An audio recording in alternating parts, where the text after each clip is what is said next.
Pastor Chris, we might need a blessing. We might need a blessing here to start off our wonderful morning here to talk about housing. And it's great to be here, with the historic investments that collectively myself as governor and the speaker and the Senate president have really doubled down on, and with the support of the reps and the senators that are here today, as well as those who are engaged in ways that are really important to us. So it's great to be here with Senator Jack Reed. And Senator, thank you so much. Each audience that I get to meet with and talk to, I just thank our congressional leaders for their leadership, not only prior to the pandemic, but in particular during the pandemic. Rhode Island's not in a position it is right now with, leading the country in terms of economic, recovery, lowest unemployment rate in the history of the state of Rhode Island, having, working in areas and investing in areas of so importance. Jack Reed, Sheldon Whitehouse, David Cicilline, and Jim Lynch, thank you so much for your leadership.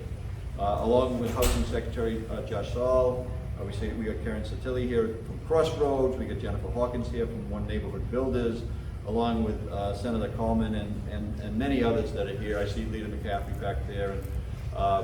But this is an example of how collectively we are working on housing, right, and actually making this happen. About 7 months ago, I stood in the House chamber, my first State of the State address, delivered my first address, and in that speech, I wanted to directly talk to the Rhode Islanders about the future of our state and our administration's plan to build a stronger tomorrow with the help of the House and the Senate and their leadership to increase per capita income for families and individuals, increasing earning power for all Rhode Islanders, putting more money in Rhode Island's pockets, and improving their quality of life for years to come. And I said and still believe Rhode Island already has so much to offer, and at the same time has so much potential yet untapped, and so much work ahead of us to meet those challenges that we have. With that strong partnership, like I said, with the Speaker and the Senate President, we're going to take advantage of this momentum that we have in the state of Rhode Island, coming out of a state of emergency like we've never seen before in our lifetime and never want to see again. Part of that investment is approved, and I signed the budget, $250 million investment in housing. The year before that, we approved an annual revenue stream in for low and to moderate housing through our budget. That's filtered in every year at $4 or $5 million a year, which was a first as well, and we thank the Speaker and the Senate President for that. So I think that we can leverage this $250 million into about $1 billion worth of housing in the state of Rhode Island.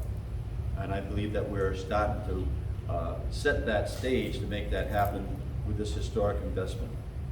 So we're providing supports to those experiencing homelessness, a wide range, increasing affordable housing, increasing workforce housing, partnering in with our universities at Rhode Island College, where I believe that we can have a workforce housing strategy for the teachers and the nurses that we know that we need and to continue the growth in the state in terms of both education and healthcare.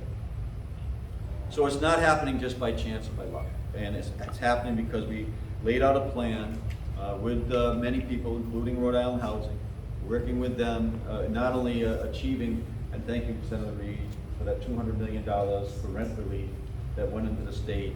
I believe that we're, on a per capita basis, there's no state that has put out more rent relief, more utility relief than the state of Rhode Island. And I tell you, Senator Reed made sure that that last $27 million stays right here in the state so we get the whole $200 million out. It doesn't happen by accident, that's my point. Many people are working on this, and we all must continue to come together to execute on it, because now it's all about execution. It's all about executing the plans that we need to have. So I thank you for all getting us to this point. The work is ahead of us. There's no question about that. But the opportunity is ahead of us as well, and as a result of leadership that has happened over the last 2 sessions in the General Assembly, and the work that our office is doing in conjunction with our congressional leadership, and all the players, all the partners that are involved in housing in the state of Rhode Island. With that, I'd like to just have Senator Jack Reed come up, say a few words. But thank you, Jack. Thank you so much for your leadership.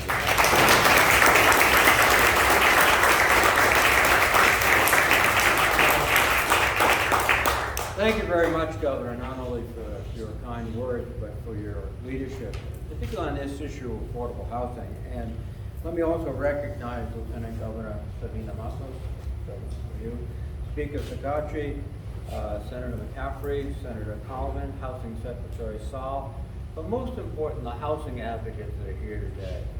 Every day, these organizations and these individuals are out doing above and beyond the call of duty, and they've made a real difference. But we have a significant issue before us. We do not have enough housing in Rhode Island. These funds will start trying to unlock that dilemma and get us housing that is affordable, safe, and adequate for all of our citizens. Now, it's been particularly difficult under COVID-19, the pandemic. That has put more stress on our housing. And we're seeing not just rental units, but homes being so expensive that first-time buyers can't find a home. And we have to take the pressure off that area too. It's particularly difficult for those vulnerable members of our community, seniors, people with disabilities, those that are unhoused or have marginal housing opportunities. They have suffered greatly. And they're part of our community. They're a big part of the fabric of our community. We can't leave them behind. We have to get affordable housing. And affordable housing is the key to so many other things. How do you expect a child to succeed in school if they move 3 times to 3 different schools in a year? How do you expect someone to get a job if they don't have an address? This is about the core elements of our community. And that's why, again, the governor's efforts with his colleagues in the General Assembly are so much appreciated. As the governor mentioned, over the last few years in the pandemic, we were able to deliver $352 million in emergency rental assistance. That kept people in their homes. And utility payments also. In addition, we brought another $15 million in for homeowner assistance. Those are those people who couldn't pay their mortgages, but we were able to help them. So when they got back to work, back earning, they still stayed in their home. Just look back, one of the greatest epidemic we've seen since the flu of 1918, we've had very few evictions because we put the resources in to keep people in their homes. But now the challenge is to build more homes. And the governor, I think wisely and courageously, has set aside $250 million for the American Rescue Plan for affordable housing. And that's an effort that's going to take not just governmental money, but private sector money. And also the continued incredible work of our community housing advocates. So again, thank you. One thing we know we need more housing units in this state. And they should be multi-family housing units. Most of them, because those are the affordable ones, particularly the people, those vulnerable individuals around. Now, we've brought federal resources to the table. The state has stepped up too, but everyone has to do their job. We have to find locations in every community where we can put in multifamily housing and other affordable housing that does not detract from the community, but adds to the community. And we can do it, and we've got to do it. That's a challenge. We're up to the challenge. So we're celebrating a great investment. And let me just look back. In 1990, I was a state senator, and I went to Washington for a march for affordable housing. And since that time, I've been trying to do my part in affordable housing. But guess what? The problem hasn't gotten better. It's gotten worse. But this is a turning point, I believe, where we can turn that problem into progress. And that's what we're going to do. And now it's my great pleasure to introduce our dynamic Lieutenant Governor, Sabina Matos.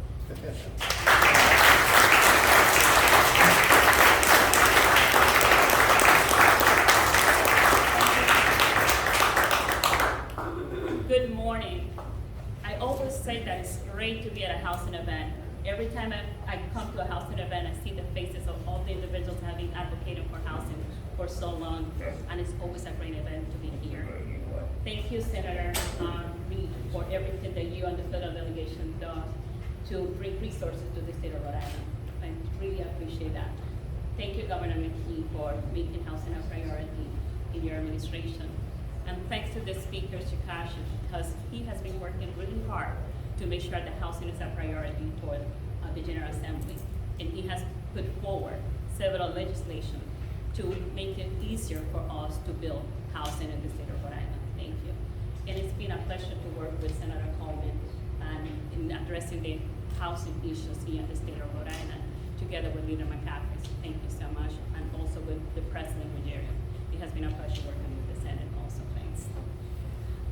This housing crisis was caused by decades of inaction, and we have to catch up. Our housing deficit is very severe, but we also have to ensure that as we do that, we don't displace existing communities. This is one of the challenges that I face in my community of Oneville, and I see Jennifer here, and Courtney also, people from the neighborhood are here with Kyle. And that's the challenge that we had all the time.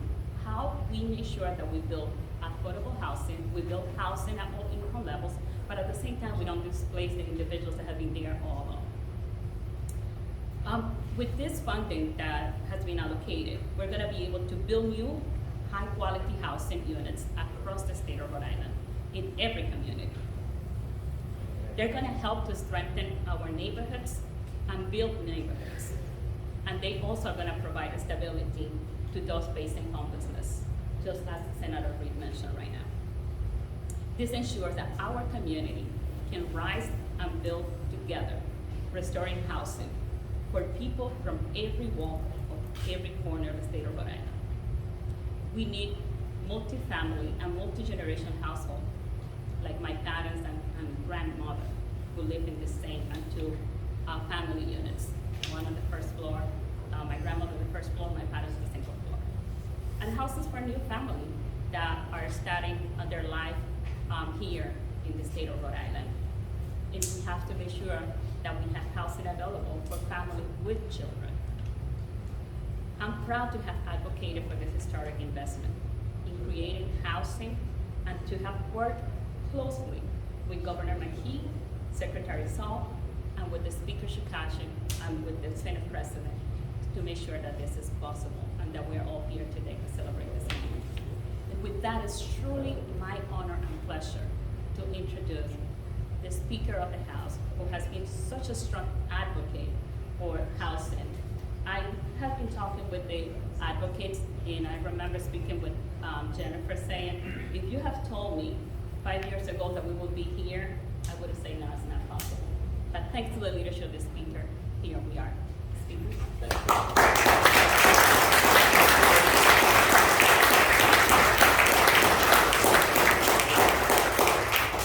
Thank you, Lieutenant Governor. It's great to be here. It's always great to come to Warwick because it's convenient, it's close. And I first want to recognize he's not here today, but Mayor Picozzi, who let us use the Warwick Housing Authority. I know his staff is here, but Beverly Wiley, one of his department directors. So thank the mayor. He had another engagement, he couldn't make it. So for hosting us, and the beauty of this venue is, as you see, we had an outdoor setup and we also had an indoor setup. So we were weather pro. Yes. Why couldn't Frank make it? You have to ask him that question. I will. That's up to you, but I appreciate his efforts, and not only for this, but You're one of Lasse's brothers. everything else we do. So I want to steal a line the governor said. The governor said that this doesn't happen by accident, meaning the advocacy of everybody in this room for affordable housing. There are so many advocates here. I don't want to stop recognizing them because I'm sure I will forget some, and I don't want to do that or slight anybody, but I do want to recognize at least two because they're both state agency. Of course, we have Amy Renaud from Rhode Island Housing and our Secretary, Josh Saul, who you'll hear from him. He's the man of the hour because we are elevating his position to a cabinet level in January. We gave him the resources and the staff. The governor has proposed in his budget, and along with the Senate, the House gave him $250 million. And much is expected, but much will be done because he's the man who can get it done. And I want to thank him for that. This has been a tremendous opportunity to highlight this.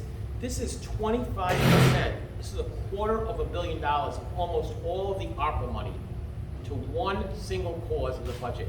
That's how important it is. This cannot be solved overnight or with any amount of money. This can be solved by changing the direction of housing. We have been here, Senator Rhode said in 1990 he was talking about housing. That's 32 years ago. It may take us a long time to get there, but we need to start now. This is the time and this is the moment. We have the resources. We have never had, as Lieutenant Governor said, a commitment from the House, the Senate, the executive branch, and the advocacy groups. We are all aligned. It's not going to be easy.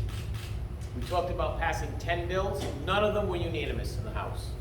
We had a fight on the side, the other party. We had a fight within our own party.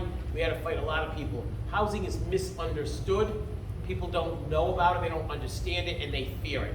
And they shouldn't. Because everyone deserves an opportunity to live in a safe, clean, decent accommodation. And as the Senator said, that's where it all begins. A good education starts at home. Good health care starts at home. Good employment starts with a home. We need to look at that. Exactly right. Thank you. I will be very brief in my remarks, but I'd like to say that it's great to be at the Meadowbrook Terrace. And again, thank the mayor for the opportunity to be here. In the General Assembly, we passed 10 bills this past year, made a significant investment. Part of that, and I want to congratulate, she's not here today, Chairwoman June Speakman, who's head low and moderate housing. And I'm looking at CJ Donovan, who was part of our policy team at the House, worked very closely with June. And I want to also give a strong shout out to the Senate counterpart, Senator Corman, who we've developed a great working relationship, who shares the passion to tackle this issue. This is not an easy issue. And there's so many people here, and you have the press and everything. It hasn't always been this way. And the advocates will tell you, Courtney will tell you, Jennifer will tell you, I can go on and on. But this has not been a popular issue. We don't want those kind of people in our neighborhood. I'm for affordable housing, but not near me, not over here. Then where? And where do you put it? A classic NIMBY, not in my backyard. It happens everywhere. Rhode Island Realtors and Phil will tell you that. June Speakman has worked hard and tirelessly, and she's made it happen. I also want to mention something a little unusual happened this year as part of the housing package. We looked at things differently. We looked at things outside the box. I don't have all the ideas. I don't think anyone claims to have a monopoly on good ideas.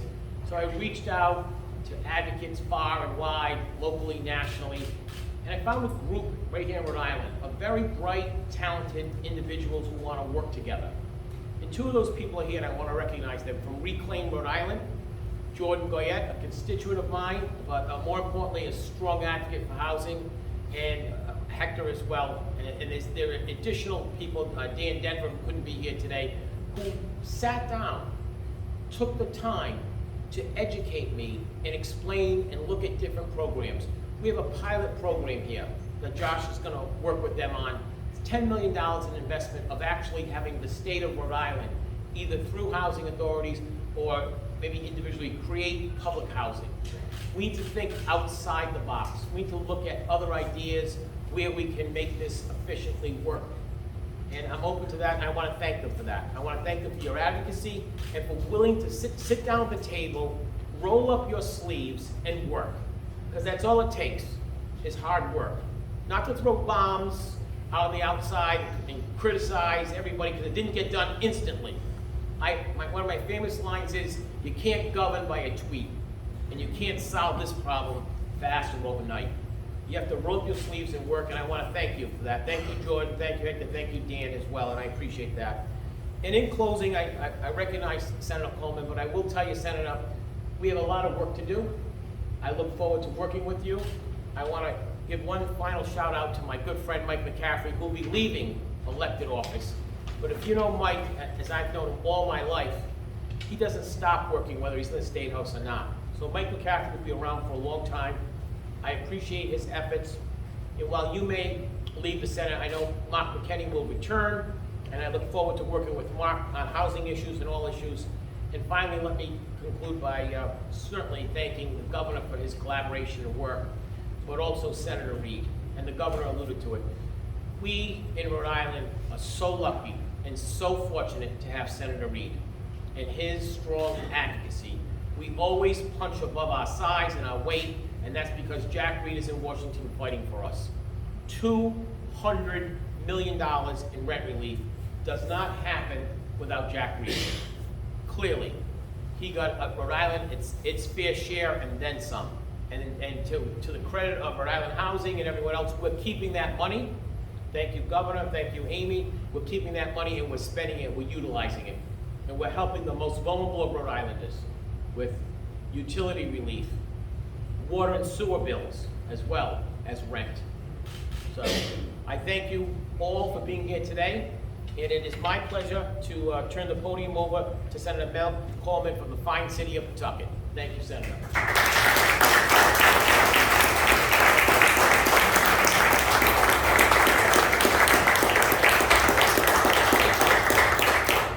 Thank you, Speaker, and thank you to everyone who's here today.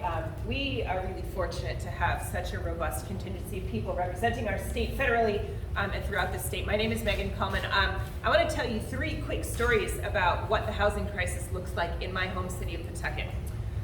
It looks like a woman in her late 30s who has immigrated here from Haiti with her nephew, who is on a budget of $1,200 a month looking for a 2-bedroom apartment, who cannot find it because the closest second is a $1,700 a month apartment. She is $500 short on a monthly basis, finding a place to live. This is a woman who works full-time. Her son is in the public schools. She's a member of our community. This is one face of the housing crisis.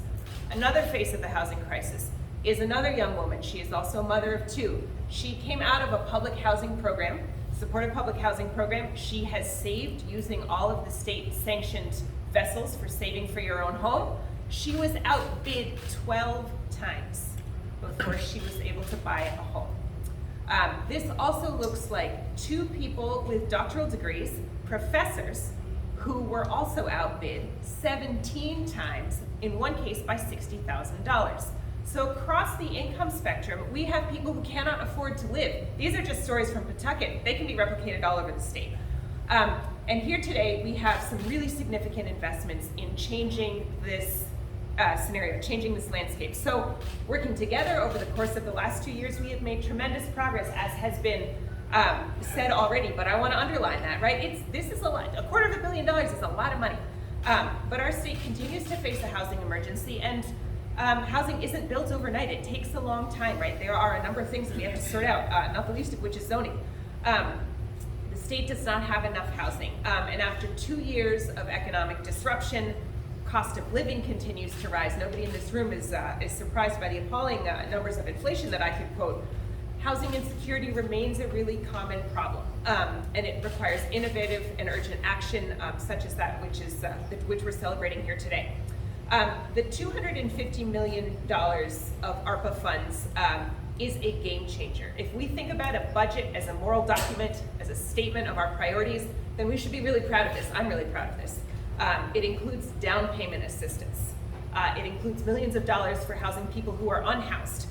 It represents the kind of comprehensive approach that we need, at least the beginning of the kind of comprehensive approach that we need. We've taken really important steps to streamline the process for building new housing, low and moderate income, which will help communities meet their affordable housing requirements, but more importantly, just make enough housing. And we've strengthened our approach to the whole problem with the creation of a new Department of Housing with a cabinet-level leader, who I will be pleased to introduce in just a minute. Everyone who calls Rhode Island home deserves a home. This is a personal story for me. I spent a number of years of my childhood without a place to call home. And these are not experiences that I want replicated for anybody in our community. I'm incredibly grateful to all the partners who have made this progress possible. The housing advocates, particularly, who've been in this game for a really, really long time. We have a lot of work to do. Let's get to it. Thank you for being here today. And it is my honor to introduce Housing Secretary Josh Saul, in the words of the Speaker, the man of the hour.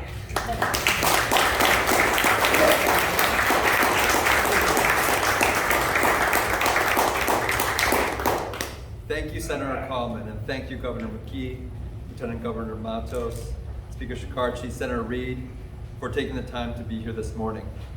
More importantly, thank you for your long-term, passionate, and collective commitment to investing in Rhode Island's housing infrastructure. The passion and commitment have long been a hallmark of the housing organizations and advocates working in Rhode Island. Many of whom have joined us here today, and I won't name all of them because there's a lot, and this is really a moment to celebrate. To celebrate and then think of the work that's going to be coming ahead. And as part of that, I am truly honored to serve as Rhode Island's first Secretary of Housing. I look forward to working alongside the Governor's administration, housing advocates, developers, landlords, and communities across the state as we continue our shared efforts to create and sustain a collaborative, systemic approach to the planning, funding, and development of high-quality housing for Rhode Islanders of all income levels. I echo the sentiment of this morning's previous speakers. This $250 million investment that we're celebrating today is nothing short of historic. This unprecedented level of funding will provide Rhode Island with a generational opportunity to execute a long-term, comprehensive plan and lay the foundation for a statewide housing infrastructure that serves all Rhode Islanders by providing access to safe, accessible, and affordable place that they can call home. This is the kind of high-impact investment that will change the future of our state, and in doing so, make a true, lasting difference in people's lives. That's what housing is about. It's about making a difference in people's lives. I commend the Governor, the Speaker, the General Assembly, and every individual and organization who played a role in getting this done. It's no accident, as many people have said today, that we have gotten this far. So as a community, we have much to celebrate. So let's give a round of applause to all of those who have made this investment possible, who have been working on it for decades.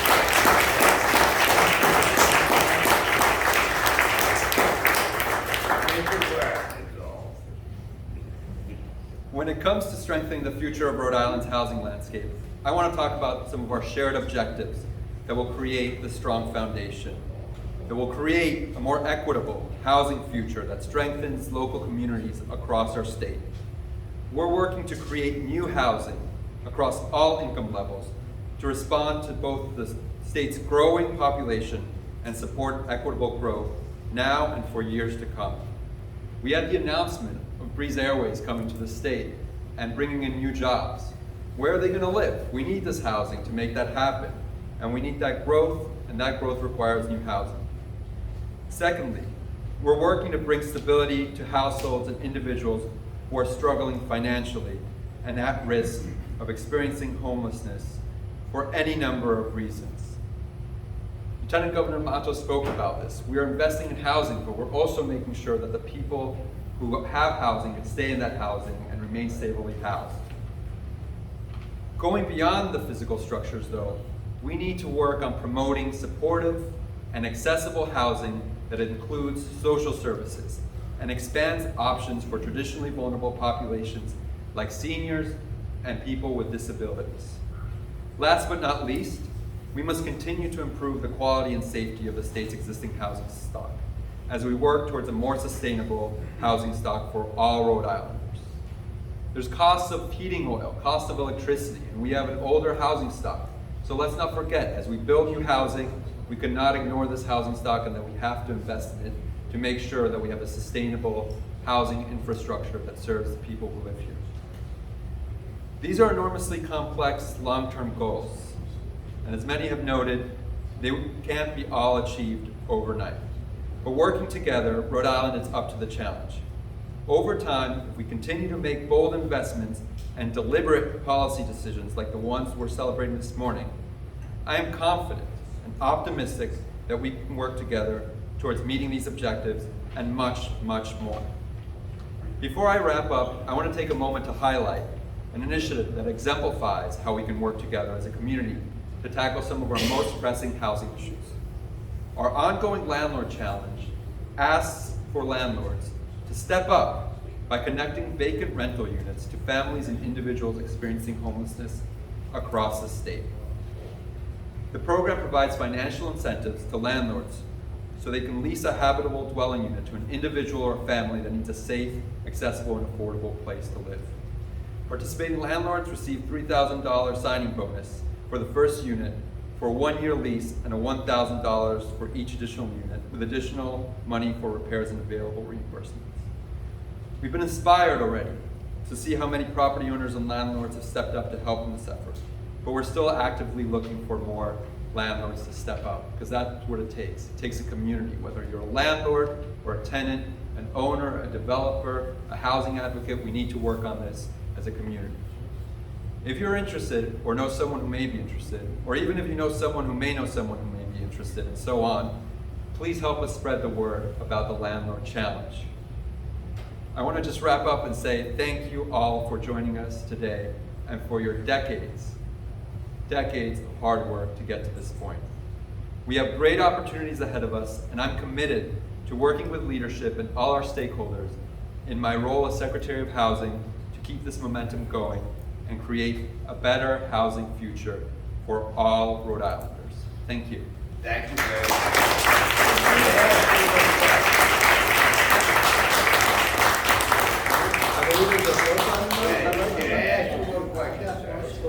Let's go sign. I think We'll come back and answer the question.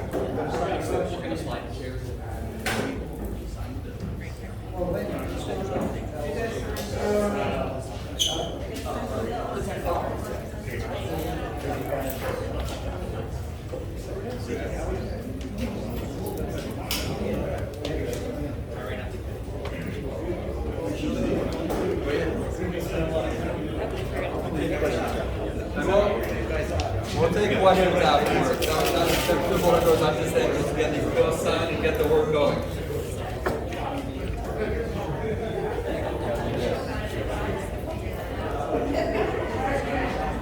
Speaker, get me. Speaker.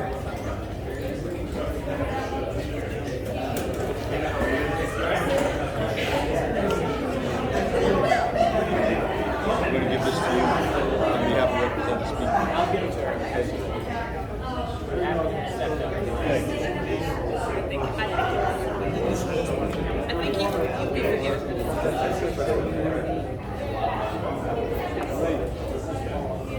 With pleasure, we start signing with all this great work that the General Assembly did this year and in partnership with our office. We just signed Representative Speakman's bill. I'll hand that to you, Speaker, on behalf of our office.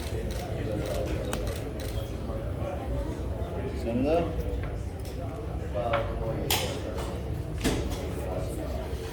Having been a mayor in Cumberland, we did some of this work when I was a mayor, and we set up the ability to add ancillary units onto our houses.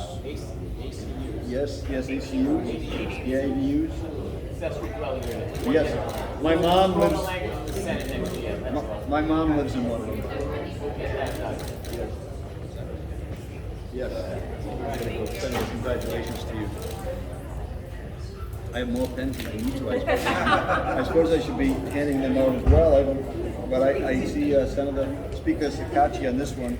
You could have all the pens for the work that you did this year, Senator. I mean, Speaker. I know this was a very passionate thing for you, and the work, and I got to work with you as a mayor on housing issues. I remember that.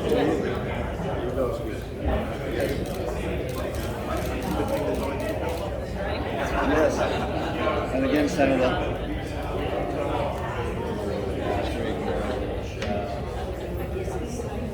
And Secretary, where are you?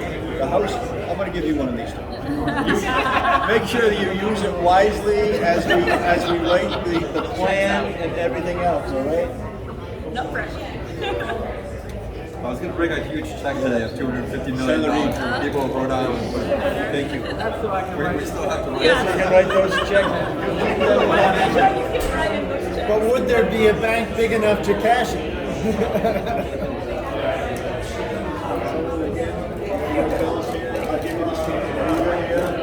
All right, and we're good.